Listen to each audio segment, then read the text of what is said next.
Welcome back to the channel. In this video, we will be breaking down the Week 14 NFL games. If you're new here, welcome! We've been doing pretty well with our bets. On Thursday night, we finished with 3 wins and 2 losses. But we had a huge win with Christian Watts, over 80 yards at a nice plus 400 bet. And we were close on the parlay, but we're 2 legs short. We finished Thursday night up another 1.6 units. Our total record is now 26-18, and we're up 9.5 units. Now, if you're new, make sure to subscribe and hit the notification bell so you never miss more of our favorite sports bets and news. So, without any further ado, let's get to the games. Game 1, Jets at Dolphins. The Dolphins are favored by 5.5 points against the Jets, with the total set at 45. Miami has been consistent for the past few seasons. They can beat the bad teams, but struggle against the good teams. And when games are played in under 40 degrees, lucky for the Dolphins, this week will have neither a good team or cold weather. But this is a divisional game, and for that reason, I am staying away from the spread. Instead, there are a few fun ways I will play this game. First up, the Jets are not very good against the run, giving up an average of 200 yards per game. Devon Action, rushing prop, is set at 59.5 yards, but I don't love that either, because the Dolphins can get very pass-heavery, which is how I am playing this. I'll take an alternative line on the Dolphins, giving 2.5 points, and Tua over 225 passing yards at plus 104. Tua has hit this mark in 3 straight games. Game 2, Falcons at Vikings. Minnesota enters as 5.5 point favorites at home against the Falcons with a total of 45.5. The Vikings keep winning, but it looks like the Falcons are starting to swirl. Kirk can't move back there, and I think it's going to stay ugly in this one for the Falcons again. The Vikings defense under Brian Flores is really underrated, especially when they play at home, which is where this game will be for them. But my favorite way to tackle this game is the Falcons' pass defense. The Falcons rank in the middle to the bottom in yards per game to wide receivers, but rank 29th in opponent wide receiver touchdowns per game. This is due to their non-existent pass rush. Sam Darnold should have nothing but time back there in the pocket. Now, when we talk about wide receivers, Justin Jefferson is the big guy.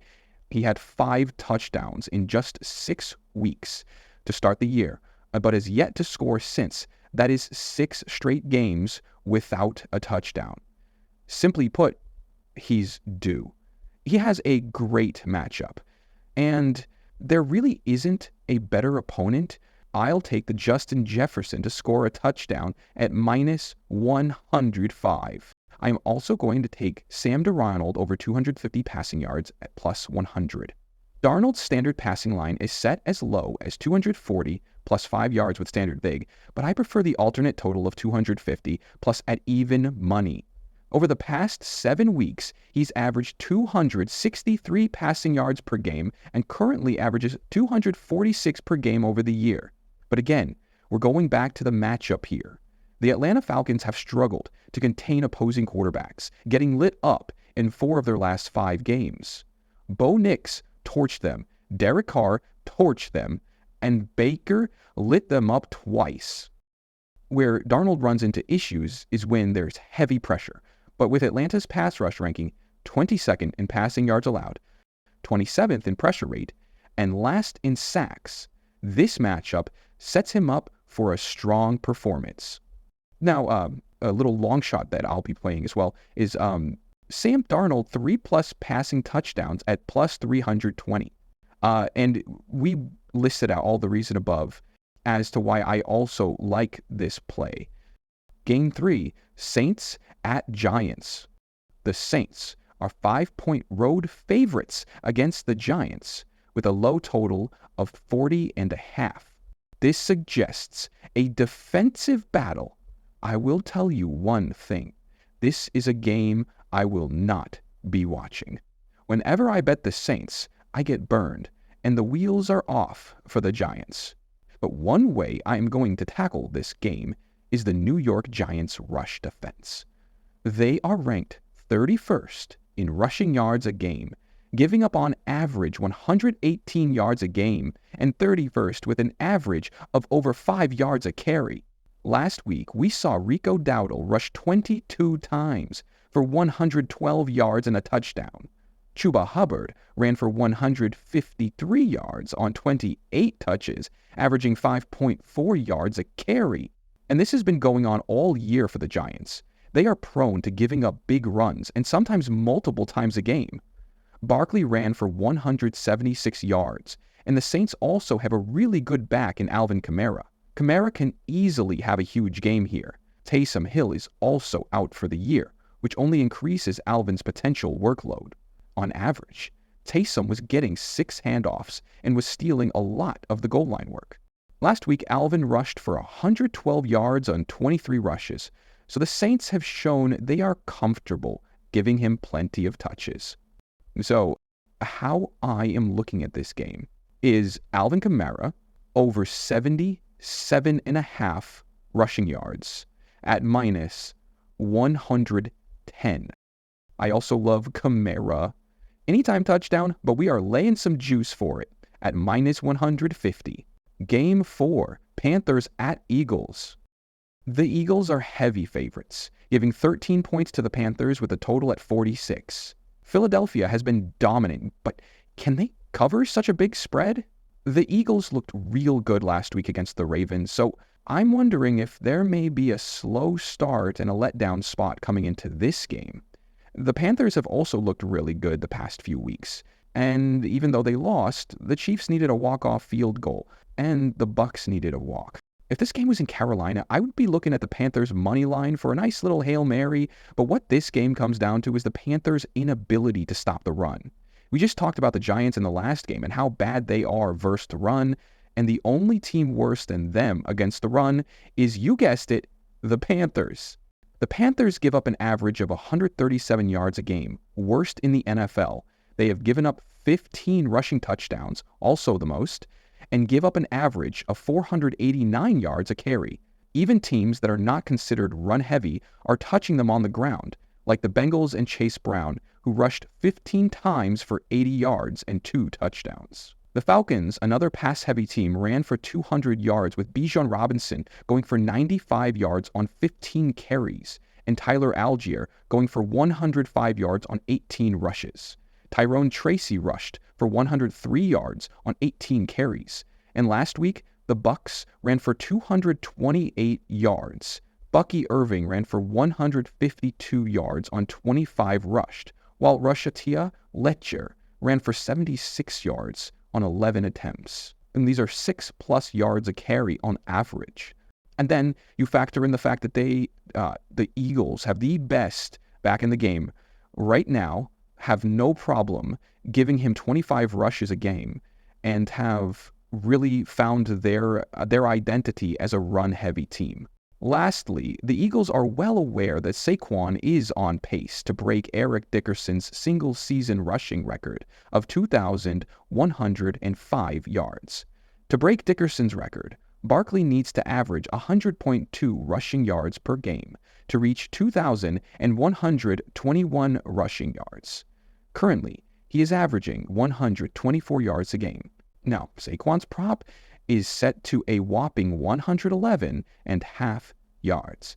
Now, usually I would stay away from something like this, but like I said above, even if this game is a little out of hand and the score is, let's say, 31-10 early in the fourth quarter, I can still see Barkley getting some touches because the Eagles want him to get this record. Also, with potently slow starts, this game may be closer than most people think. For that reason, I am thinking Saquon Barkley over 112 rushing yards. I am also doing a fun little parlay of a fourth of a unit on Saquon Barkley over 111.5 yards rushing, and Alvin Kamara over 100 rushing yards. This is a plus 433 bet. Game 5, Browns at Steelers. The Steelers are favored by 6.5 at home, with the total sitting at 43.5. This AFC North rivalry always brings the intensity. Can the Browns' new high-flying passing offense keep it close and pull out the sweep, or will Pittsburgh's defense shut them down? We witnessed the full Jameis Winston experience on Monday night against the Broncos. He threw for an astonishing 497 yards, while the Denver defense racked up 171 yards on interception returns. That combined 668-yard total marks the highest ever for a quarterback in a single NFL game. And Winston also counted for 6 total touchdowns, 4 he threw to his team and 2 to the other team. Now, it is likely he will keep airing it out this week against the Steelers, who rely heavily on single high coverage and are susceptible to giving up big plays through the air. On the other side, Russell Wilson is delivering some of the best football of his career in Pittsburgh, ranking 6th in EPA plus CPOE this season. His 61% passing success rate in the win over the Bengals was his best performance in the last 4 years. With all that being said, I have a strange feeling that this game will be low scoring, so I am staying away from the lower total. AFC North games are always tight, and the Steelers' defense at home has been much better than how they are on the road. At home, the most points they have giving up, and they've been much better than has been 20. And if this game is in my head, as Nick Wisher, the North Whisper games are a lot more exciting than their ones before this year. Let me look at the graphics I use. When you compare that to their road games, they have giving up 38 last week, 24 against the Browns, 27 against the Commanders, and 27 against the Colts. Their D at home is really good. For that reason, I am going to take the Browns team total under 18 and half points at minus 110. Game 6, Raiders at Buccaneers. Tampa Bay is laying 6.5 points against the Raiders with a total of 46. The Raiders are coming off a game against the Chiefs that looked like they were going to win, while the Bucs played some extra football last week and got the win in Carolina. I don't know what to really make of this game. The Bucs are fighting for the division, and the Raiders' season is over, but they played really hard last week. The big question is what Raider team is going to show up this week. This gives me the vibes of a letdown spot for the Raiders. They had the Chiefs on the ropes and fumbled the game away. I'll go back to old reliable. I'll take the Buccaneers to win outright, parlayed with a Mike Evans anytime touchdown at plus 185. Mike Evans is Baker's favorite target, and when they get into the red zone, there is a good chance a fade will be called for big number 13. And he is so good at those jump balls. Last week, he had a big game, and this week, against the Raiders, he has a favorable matchup. I know he is questionable for the game, so something to monitor, but he should be good to. Game 7, Jaguars at Titans. The Titans are slight favorites at 3.5 against the Jaguars, with the lowest total of the week at 39.5. Both teams' seasons are over, so these games are always a little hard to handicap. Mac Jones looked pretty good versus the Texans last week when he came in for Trevor Lawrence. The Titans, on the other hand, looked terrible last week. The Commanders dominated that game, and I do see a better showing this week. Now, the Jaguars are one of the worst teams against pass-catching running backs. The Jags give up on average 46 yards a game through the air to running backs, the third most. So one way I'm looking to play this is Tony Pollard over catches. Tony Pollard averages 4.25 targets a game and has hit this mark in 5 of his last 6 games. So he should have plenty of chances to hit this mark. I am also playing his alternate receiving line, yards at over 25 receiving yards, at plus 170. Another way I'm looking at this game is wide receiver Brian Thomas Jr. on the Jags. In the past 2 games Mac Jones has started, Brian Thomas has gotten 7 targets and last week 10 targets. He has also hit over 70 yards in both of those games and scored a touchdown last week. And now, you could look at his anytime touchdown prop at plus 255, but I am going to take his over yards just because I don't have that much confidence that the Jags will be scoring a ton of touchdowns. Game 8, Seahawks at Cardinals. The Cardinals are narrow 2.5-point favorites at home against the Seahawks with a total of 44.5. This game has all the feels for the division. If the Seahawks win, they'll sweep the Cardinals, giving them the head-to-head tiebreaker and a 3-game lead over them. And if the Cardinals win, they'll be tied with the Seahawks, but would leap them for first place because of the tiebreakers. Mike Macdonald has the Seahawks defense looking really good, and his scheme really gets the most out of his players. I mean, look at this post.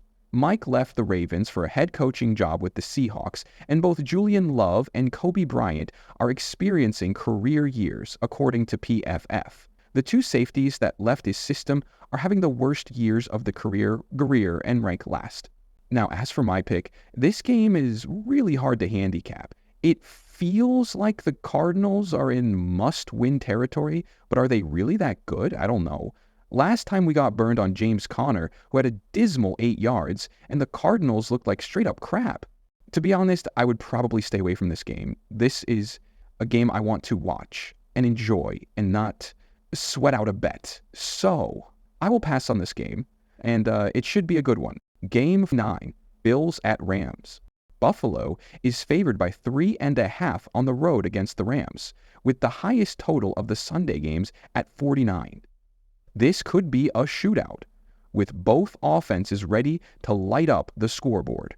We have seen this game move a full point from 4.5 to now 3.5, which means money is coming in on the Rams. This game is really going to come down the Rams and get Kyren Williams cooking.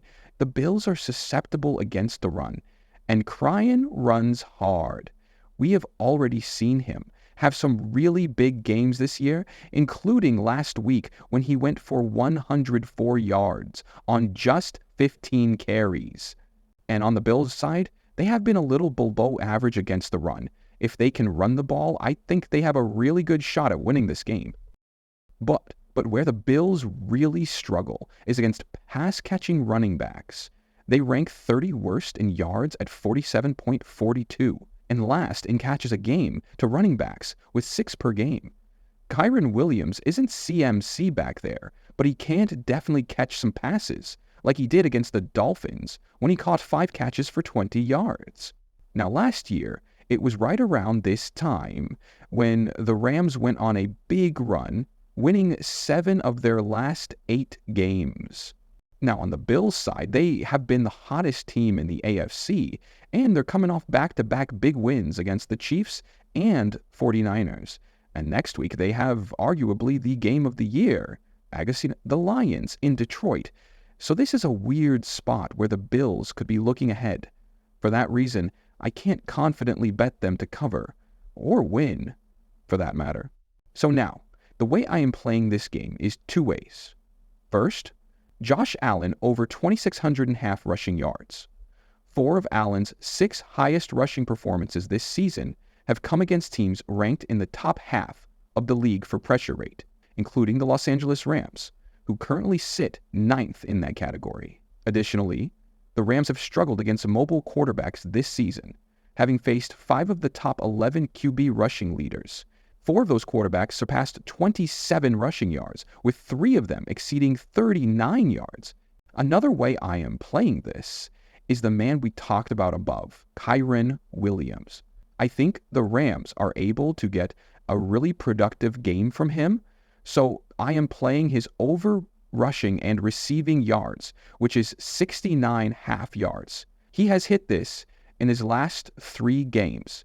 And if the Rams have a chance of winning this game, they'll give him at least 16 touches, which should get us to this number. Game 10, Bears at 49ers.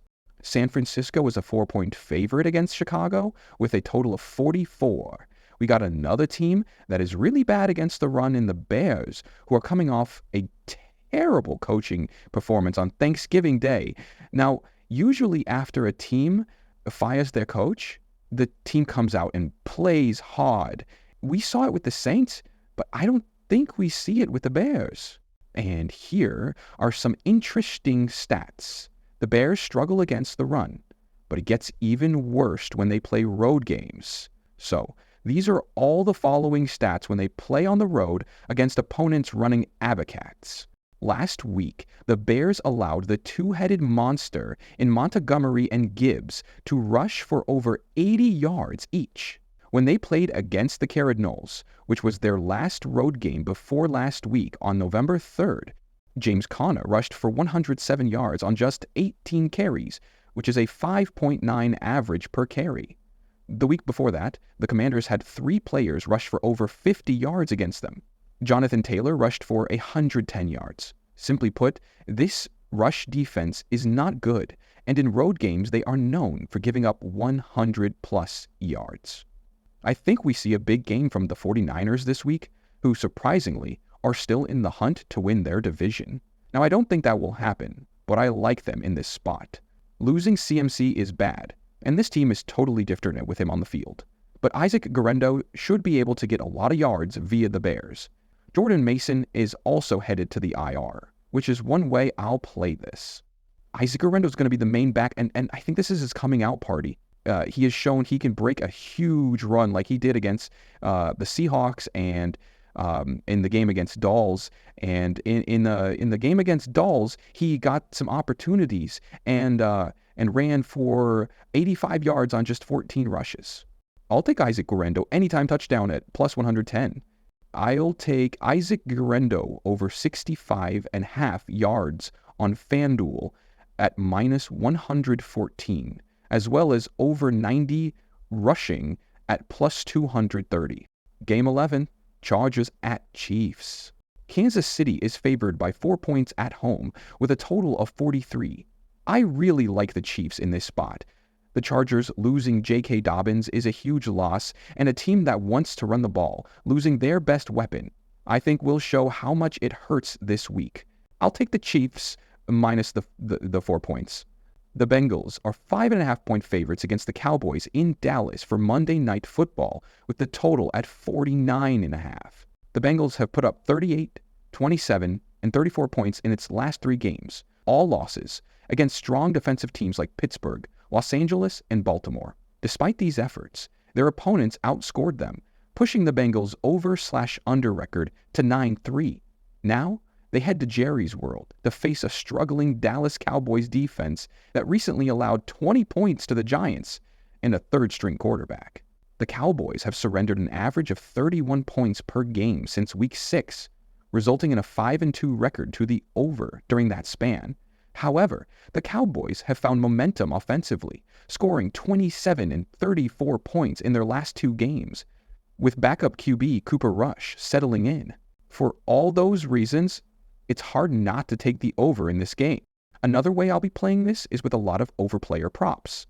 T. Higgins has wasted no time making an impact since returning from injury, finding the end zone in each of his first 2 games back. The Cowboys' defense faces a tough decision when it comes to the Bengals' receiving threats, especially if Trayvon Diggs remains out. The Cowboys rely heavily on zone coverage, and T. Higgins excels in that scheme, ranking as the no 8 wide receiver against zone defenses. Week 14 touchdown predictions place Higgins among the top contenders. I'll play T. Higgins anytime touchdown. I'll also play Jamar Chase over 70 yards and T. Higgins over 70 yards in a parlay at plus 194. I'm also going back to old reliable and looking at the Bengals against tight ends. We crushed it last week with Pat Freiermuth with a huge plus 375 bet. This week, we're looking at Jake Ferguson, who should be good to go. The Bengals rank 28th in yards, 31st in touchdowns, and 28th against tight ends. I'll take Jake Ferguson anytime touchdown at plus 265. So those are my favorite bets for the Sunday and Monday Week 14 games. And that is it for this week. Make sure to subscribe to the channel and like this video for more betting and sports news. See you in the next one.